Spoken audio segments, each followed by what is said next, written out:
how do we focus our minds? This focus of the mind is actually very important for success in the world and in spiritual life also.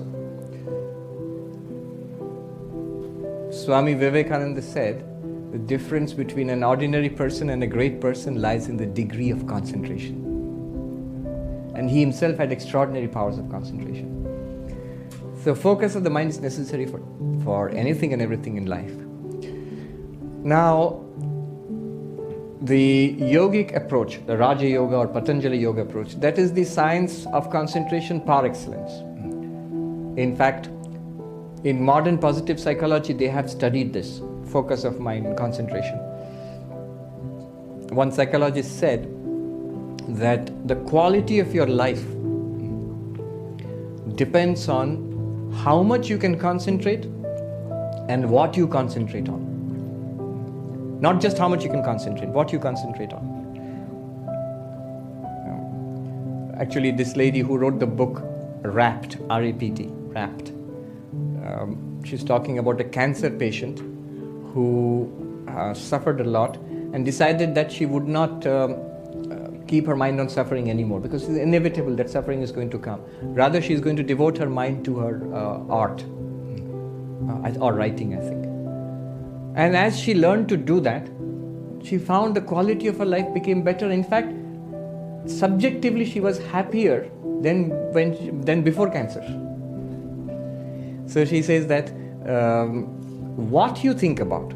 So am I thinking about my writing and art, or am I thinking about the pain and the cancer and the co-payments and so on? What am I thinking of? Where do I put my mind? And how much of the mind I can put on that? Milton said in Paradise Lost, the mind in its own place can make a heaven of hell and a hell of heaven. So it has been studied.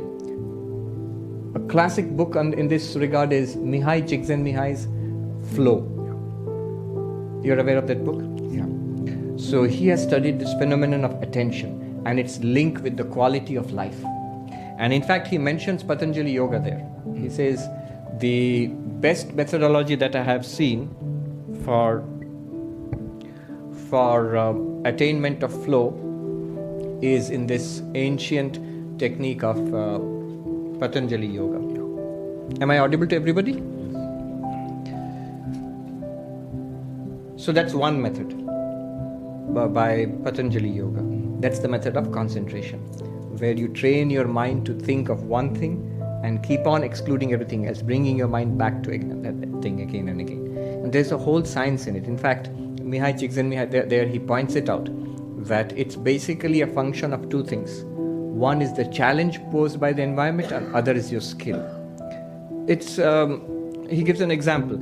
Suppose you're playing tennis. When you begin to play tennis, it's a great thing just to return a serve.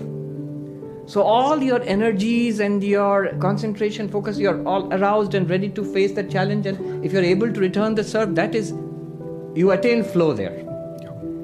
But that flow point, it's a match between the challenge and your skills. Your skill is exactly up to that level. But then this point of flow is dynamic. After some time, what happens is, if you keep just returning a serve, it becomes boring after some time, because your skill has now exceeded the challenge. Now you need to up the challenge. So maybe you need to play a game. Then you maybe need to play a game against a good player, and so on. So this flow, focus, is a question of challenge and skill. Too much challenge, like in a workplace which is full of pressure, many people know in Manhattan it's like that. Then if your capacity is below the level of challenge, it leads to anxiety, uneasiness, anxiety, strain. If the challenge is way below your skills, it leads to boredom. If they're well balanced, at that point you get flow, focus, what you're asking. What does that mean practically? Practically what it means is that if you want focus and flow, you need to increase the challenge to meet your abilities. If the challenge is beyond your abilities, the environment is putting too much pressure on your abilities, then you need to break it down into smaller chunks and deal with it one at a time, a little bit at a time, manageable bits at a time. That's in principle. It's easier said than done. But there are other things to consider also in focus. One thing is, one thing which scatters our minds is self-interest. If I am in it for myself, if my idea is that I am in it for this particular person, then always I'll be tense. What have I gained? What have I lost? How much do I get out of this? I'm not relaxed anymore. Selfishness leads to a scattered mind. It can lead to a kind of narrow focus on my own interests, but always it will be vulnerable and you're open to anxiety and fear and frustration. Unselfishness.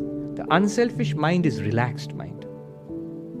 So the more you are about doing good to the organization you work for, the family unit you are with, or the community, or in general for others, you are relaxed about yourself. Or you are worshipping God in your